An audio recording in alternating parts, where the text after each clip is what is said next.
बिस्मिल्लाहिर्रहमानिर्रहीम। वैसे तो इस ज़मीन के ऊपर हर दौर फितनों ही का दौर रहा है, यह आजमाइश की जगह है। लेकिन एक फितना जो सबसे बड़ा इस ज़मीन के ऊपर है और हर नबी ने अपने अपने दौर में अपनी कौम को उससे डराया है, अपनी उम्मत को उससे डराया है, लेकिन वो बड़ा फितना उनकी उम्मतों के अंदर रुनमा नहीं हुआ ताकि आखिरी नबी मोहम्मद सल्लल्लाहु अलैहि वसल्लम ने इस फितने का जिक्र किया और कहा कि ये आदम अलैहिस्सलाम से लेकर क़यामत तक इस ज़मीन के ऊपर सबसे बड़ा फितना होगा, यानी सबसे बड़ी ईमान की आजमाइश होगी। तो उसकी कुछ निशानियां भी बताईं और कहा कि अगर मेरी ज़िंदगी में, देखिए नबी अलैहिस्सलाम को भी पता है और यकीन है और ईमान है कि मुझे भी मौत आनी है, सब इंसानों ने मरना एक दिन। तो अगर मेरी ज़िंदगी में वो रुनमा हो गया तो मैं इंशाअल्लाह उसका मुकाबला करूँगा। और अगर मेरी ज़िंदगी के बाद, यानी मेरे मरने के बाद अगर वो पेश आया तो फिर सूरतुल कहफ की इब्तिदाई आयात या आखिरी आयात जो पढ़ेगा, जो उसके ऊपर यानी ईमान रखेगा और पढ़ेगा, सिर्फ पढ़ना काफ़ी नहीं है, उस पर ईमान रखना ये है असल चीज़। उसके ऊपर इस फितने का, यानी दज्जाल के फितने का असर नहीं होगा। जिस तरह फरमाया कि जिस घर के अंदर सूरतुल बकरा पढ़ी जाए वहाँ शैतान भाग जाता है वहाँ से। तो इसका मतलब यह है कि जो सूरह अल बकरा के ऊपर ईमान रखता हो, पूरी तरह उसके ऊपर अमल भी करता हो, तो फिर बताइए वहाँ शैतान का रहना मुमकिन नहीं है। क्योंकि सूरतुल बकरा के अंदर आप देखिए ईमान अकीदे की बातों को खोल खोल कर बयान किया गया, हर शिर्क का रद्द किया गया, तागूत का कुफ्र करने के लिए कहा गया, जहाद करने के लिए कहा गया, फिर हर चीज़, ये सूदी निज़ाम का ख़ात्मा, फाशी का ख़ात्मा और बड़ी बड़ी सारी जितनी बातें हैं, पूरा स्केड्यूल है उसके अंदर एक मोमन माशरे का और एक मोमन फ़र्द का। तो जब उसके ऊपर वो अमल करेगा तो बताइए फिर शैतान वहाँ कैसे रह सकता है। तो उसके ऊपर अमल करना ये असल चीज़ है। तो इसी तरह सूरतुल कहफ की इब्तिदाई आयात अगर आप पढ़ें तो किस तरह वो ज़बरदस्त वाक़या बयान हुआ है ईमानदारों का, और ख़ासकर नौजवान ईमानदारों का। वो चंद नौजवान थे जो अपने रब के ऊपर ईमान ले आए। पूरी कौम दूसरी तरफ है, पूरी कौम। आज तादाद को देखते हैं, कभी जनाजों से किसी के हक और बातिल का अंदाज़ा वो फैसला करते हैं। सूरतुल कहफ का मजमून ये है कि पूरी कौम एक तरफ है, बड़े बड़े मुफक्कर, बड़े बड़े दानश्वर, बड़े बड़े सियासतदान, बादशाह सलामत, वज़रा और ठेकेदार और सरमायादार और सब कुछ एक तरफ है, पूरी कौम एक तरफ है। और चंद नौजवान जो उंगलियों के ऊपर गिनने की तादाद है उनकी, और उनका जिक्र मालिक शान से फरमाता है कि वो चंद नौजवान थे जो अपने रब के ऊपर ईमान ले आए। और फिर हमने उनको मजबूत किया जब वो उठे। उठना है, अल्लाह के दीन के लिए उठना है, तब अल्लाह दिल मजबूत करता है, और ऐसा मजबूत करता है वरबतना अला क़ुलूबिहिम। और ये जो रबत होता है, ये समझिए कि बहुत ही ज्यादा जब दिल की गहराई से ईमान ठुक जाए दिल के ऊपर, कि दुनिया इधर से उधर हो जाए, चमड़ी उतार दी जाए, गर्दन उतार दी जाए, लालच दिए जाए, फरेब दिए जाए, मुसलमान मोमन अपने ईमान से टस से मस ना हो, वो बाल बराबर उससे हटने के लिए तैयार ना हो, बल्कि वो बढ़ता जाए। वो जो किसी ने कहा कि ये जो तेज चलती है तुझे और ऊंचा उड़ाने के लिए, जितनी मुखालफतें आए, जितनी मुज़ामतें आए, ये ईमान और मजबूत होता चला जाए। तो उन नौजवानों का ये ईमान बयान किया है। तो जो इस तरह का ईमान रखेगा उसके ऊपर दज्जाल किस तरह वो कर सकेगा। बल्कि एक उस दौर के जो सबसे बड़ा शहीद है उसका जिक्र आता है, जब वो दज्जाल के पास जाएगा, उसके जो वहाँ बैठे होंगे, उसके जो कारिंदे, उसके चौकीदार, उसके पहरेदार, यानी उसकी हिफाजत करने वाले। आज जिस तरह पूरी दुनिया के अंदर ये सारा जितना ये बादशाही निज़ाम है, ये सारे बड़े बड़े उसी की हिफाजत में लगे हुए हैं। तो उसका कुफर कैसे करेंगे, उसका मुकाबला ये किस तरह करेंगे। तो वो इसी तरह पहरेदार बैठे हुए थे। तो वो अंदर जाने लगा तो कि मैंने दज्जाल से मिलना है, तो उन्होंने मारने लगे पहले वो उसको। तो उन्होंने कहा तुम्हारे रब ने हुक्म नहीं दिया है कि किसी को इस तरह नहीं मारना बगैर मेरी इजाज़त के। तो वो अंदर गया और दज्जाल ने उसको कहा कि क्या तू मेरे ऊपर ईमान लाता है। तो उसको देख के जो नबी सल्लल्लाहु अलैहि वसल्लम ने निशानी बताई थी कि उसके माथे के ऊपर काफारा कुफ्र लिखा होगा और एक आंख से वो काना होगा, तो उसकी निशानी ये है। तो उसने उसको पहचान लिया, उसका तू तो दज्जाल है, हमारे नबी सल्लल्लाहु अलैहि वसल्लम ने तो पहले ही तुम्हारे बारे में बता दिया था कज़्ज़ाब दज्जाल है। तो वो उसको कत्ल करना चाहेगा और उसको गोया कत्ल कर देगा, और फिर लोगों को कहेगा जो उसके करीबी उसके मुहाफ़िज़ बॉडीगार्ड होंगे कि अगर मैं इसको ज़िंदा कर दूं तो वो कहेंगे यानी हमें तो पहले ही आपके ऊपर पूरा ईमान है कि आप हमारे रब हैं, और अगर इसको ज़िंदा कर दें फिर तो क्या कहना, फिर तो हमारे ईमान के अंदर और इजाफा हो जाएगा। तो वो उसको ज़िंदा करेगा। ये एक छूट है, अब अल्लाह बेहतर जानता है किस तरीके से मामला होगा, लेकिन जितनी बात अल्लाह ने बताई है अपने नबी सल्लल्लाहु अलैहि वसल्लम के ज़रिए हमारा पूरी तरह उसके ऊपर ईमान है। हम मुनकरीन हदीस की तरह नहीं है कि ये तो कुरान से टकराती है जी, फिर तो ये शिरक हो जाएगा जी, फिर तो जब अल्लाह का हुक्म, अल्लाह की छूट और अल्लाह का मनसूबा हो तो फिर वो शिरक नहीं होता है, फिर वो अल्लाह की छूट का मामला है। अल्लाह ने उसको छूट दी हुई है। जो इब्लीस ने मोहलत मांगी थी मेरे से कि मुझे मोहलत तो दे मालिक, देखना मैं इनके साथ क्या करता हूँ, तो मालिक ने उसी वक्त छूट देने के बाद कहा कि मेरे मोमिन बंदों के ऊपर जिनको मैं अपने लिए मुखलिस कर लूंगा खालिद, उनके ऊपर तेरा दौर नहीं चलेगा, तेरा वार नहीं चलेगा। तेरा वार तो उन्हीं गुमराहों के ऊपर चलेगा जो तेरी बातों में आके शिरक करेंगे, उनके ऊपर तेरा वार चलेगा। तो उस मोमिन को जब उसने जिंदा करके दिखाया तो उसने कहा अब ईमान लाता है, उसने कहा अब तो मुझे और यकीन हो गया है, अब तो मेरा ईमान और मजबूत हो गया है कि तू पक्का काफिर दज्जाल है, वही काना दज्जाल है जिसके बारे में नबी अलैहि सलाम ने तो पहले ही बता दिया जिस तरह होगा। तो उसके बाद फिर वो उसको आग में फेंकेगा। तो नबी अलैहि सलाम ने फरमाया कि उसके साथ एक आग और एक यानी जिस तरह बाग और इस तरह की कोई चीज़ होती है जन्नत और जहन्नम का सा मामला होगा, तो बिल्कुल वो उल्टा मामला होगा समझ लीजिए। जिसको वो आग समझ रहे होंगे वो असल में जन्नत होगी, उसके अंदर जैसा फेंकेगा वो जन्नत में चला जाएगा। यानी जाहिर बात है जो भी मोमिन अल्लाह के रास्ते में कत्ल हो जाता है, शहीद हो जाता है, वो जन्नत में चला जाता है। और जो दुनिया की बहारों को इख्तियार करता है और अपनी आखिरत को भूल जाता है, तो चाहे बज़ाहिर वो बेशक कहता रहा हो, समझता रहा हो कि अल्लाह का बड़ा करम हो गया मेरे ऊपर, बड़ी नवाजिश है, लेकिन वो होता जहन्नमी है, आखिरत का मुनकर होता है और दुनिया का वो मतवाला होता है।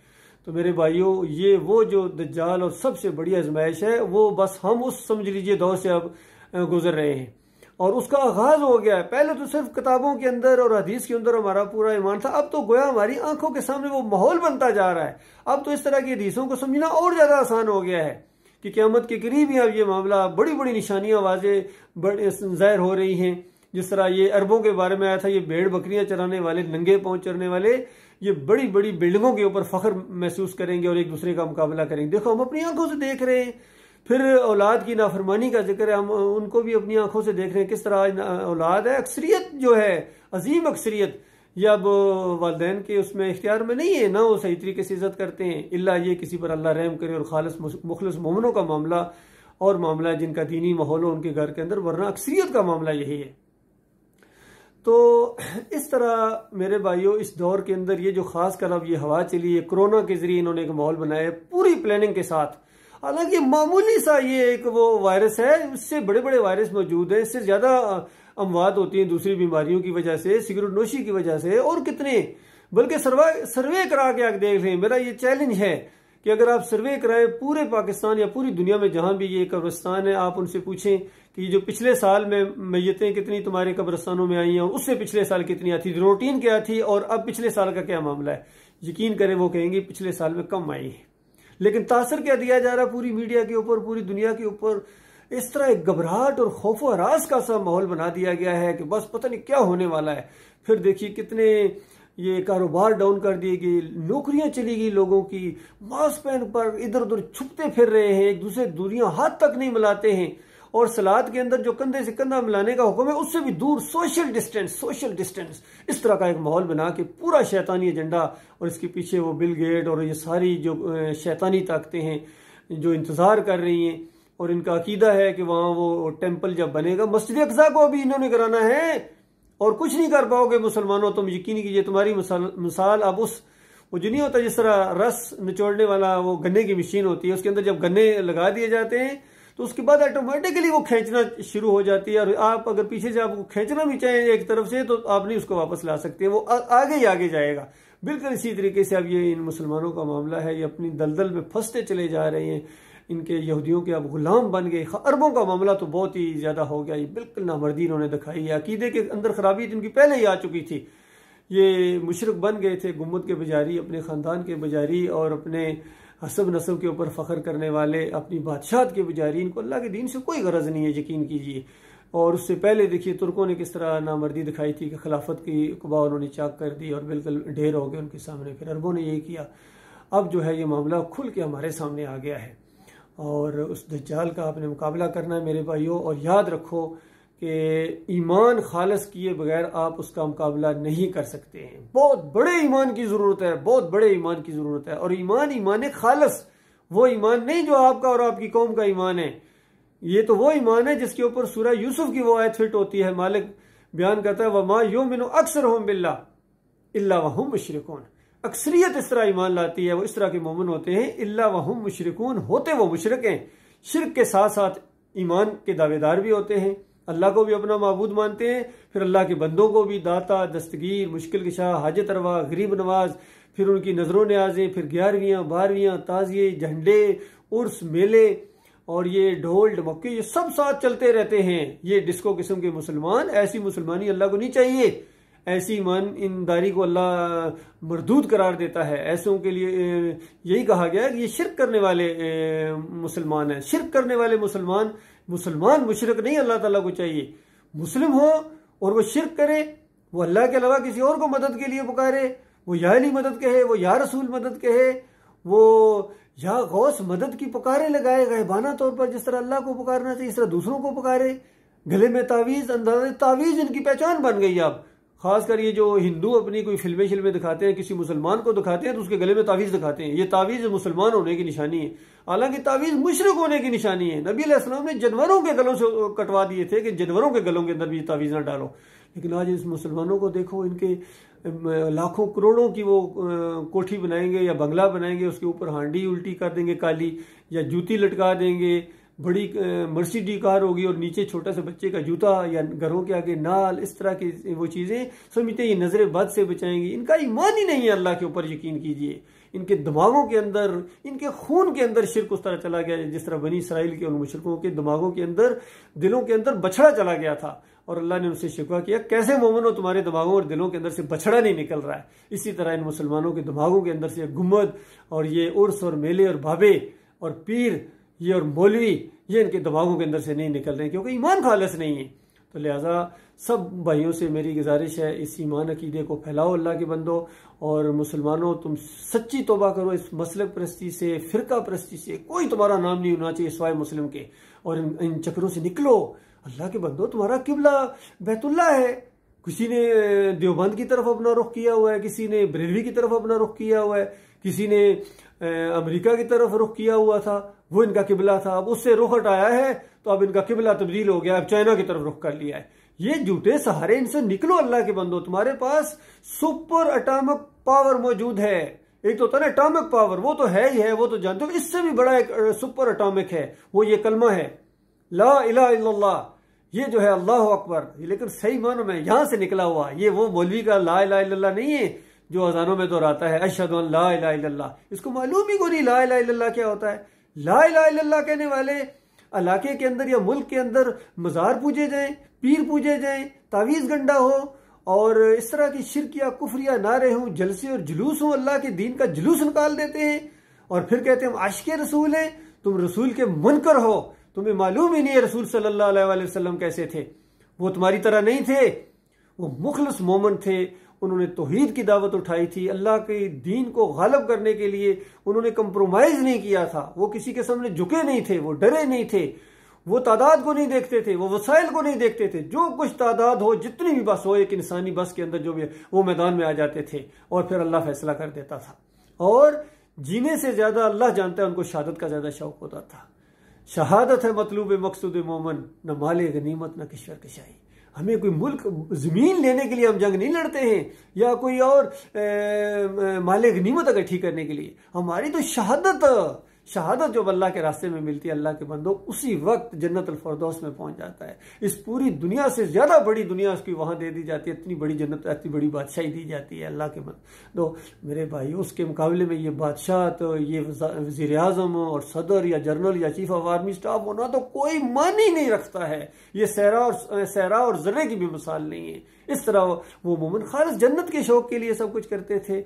आज जंगों के अंदर पहली बात है वैसे ही इनके पसीने छूटना शुरू हो जाते हैं, और फिर जो अगर लड़ें भी तो उसके बाद लड़ते भी हैं। अक्सरियत इनकी इसी माशरे के निकले हुए वो मसलक परस्त हैं। कोई जाली मदद का नारा लगा के कहते हमला करता है, फिर दम दम अली अली। फिर आजकल मैं देखता हूँ, मुझे बड़ा दुख होता है, मेरी अपनी फौज है, मैं खुद फौजी, रिटायर्ड फौजी अफसर हूँ, लेकिन मैं इस तरह के जो क्लिप्स वगैरह देखता हूँ कि हमारी फौज के वो दस्ते कई दफ़ा वो कर रहे होते हैं, और साथ ही जनाब मौला अली या शेर खुदा और इस तरह के और शिर्क के नारे साथ लग रहे होते हैं। अफसोस होता है अल्लाह के बंदो, ये शिर्क को मजाक न समझो। ये गाजर मूली नहीं है कि पेट के अंदर जाके हजम हो जाए। ये शिर्क अल्लाह को गाली है, अल्लाह को गाली है। गौर करो, अल्लाह को गालियां देने के बाद आप समझते हैं कि अल्लाह आपको जन्नत देगा।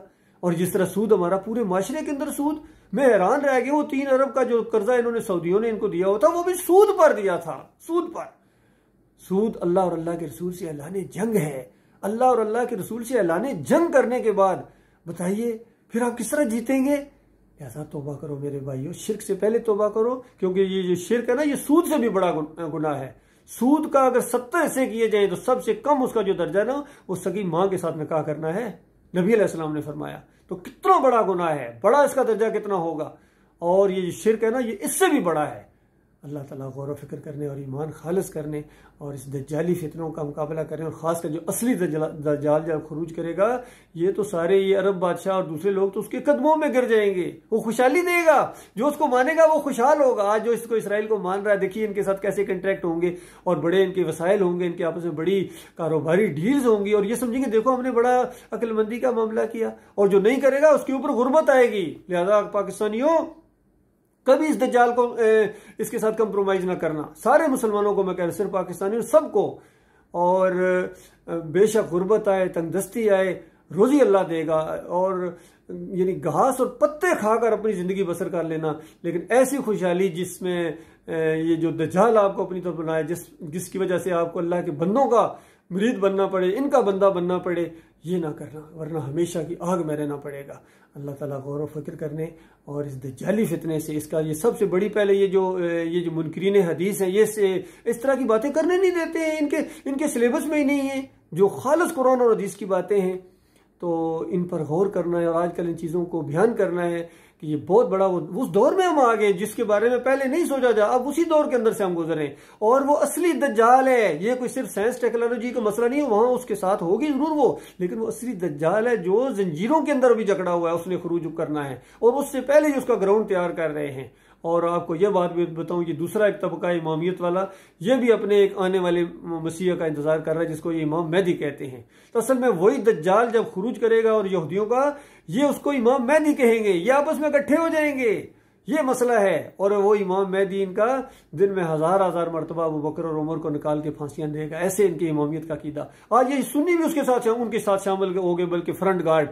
हत्ता कि हमारे औरिया मकबूल जान साहब, फिर ये इमरान खान रियाज साहब, और ये दूसरे हकीकत टीवी वाले, और डॉक्टर इसरार, और दूसरे कितने, वो इमाम मेहदी साहब जब आए, वो इमाम मेहदी साहब जो वो 4 साल का लौंडा जो असली कुरान लेके भागा हुआ है और वहां घरों में छुपा हुआ, वो आएगा इनका। ये खालिस झूठ और फ्रॉड है। कोई मेहदी शदी नहीं है इस्लाम के अंदर, किसी सही रवायत के अंदर नहीं है, बुखारी में नहीं है, मुस्लिम में नहीं है, बाकी कमजोर रवायतों में ये चीजें आई हैं। बाकी असल जो आया है सही मामला वो ईसा इब्ने मरियम का है। ईसा इब्ने मरियम का नजूल होगा और वो दज्जाल को आके कत्ल करेंगे। उनके हाथ से डैगर से, वो खास खंजर से, वो सुपर एटॉमिक दौर होगा, पत्थर और दरख्त बातें करेंगे। ऐसा एडवांस वो माहौल हो चुका होगा। अल्लाह ताला ईमान खालिस करने और ईमान के ऊपर जम जाने, और इसको बिल्कुल अपना, ये आपका बेहतरीन हथियार है मेरे फौजी भाइयों। अगर ये हथियार आपके पास नहीं है, फिर आप तागूती कुव्वतों का, दज्जाली कुव्वतों का और असल दज्जाल का मुकाबला नहीं कर सकते हैं।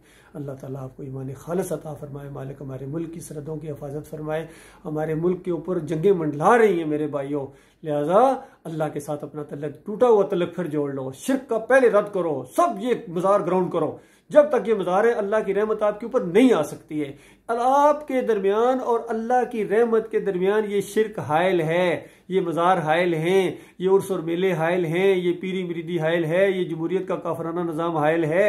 जब तक तुम इसको पीछे हटा के वो खिलाफत वाला अंदाज नहीं सामने लाते हो, मत शर्माओ। क्यों शर्माते हो? खिलाफत का लफ्ज नाम इस्तेमाल करते हुए, सहाबाए किराम का लफ्ज इस्तेमाल करते हुए, जिहाद फी सबिलिल्लाह का लफ्ज इस्तेमाल करते हुए क्यों शर्म दामनगीर होती है? आप फख्र के साथ ये मामलात बयान करें, हमारे लीडर इसको बयान करें, पहले खुद अपना ईमान दुरुस्त करें।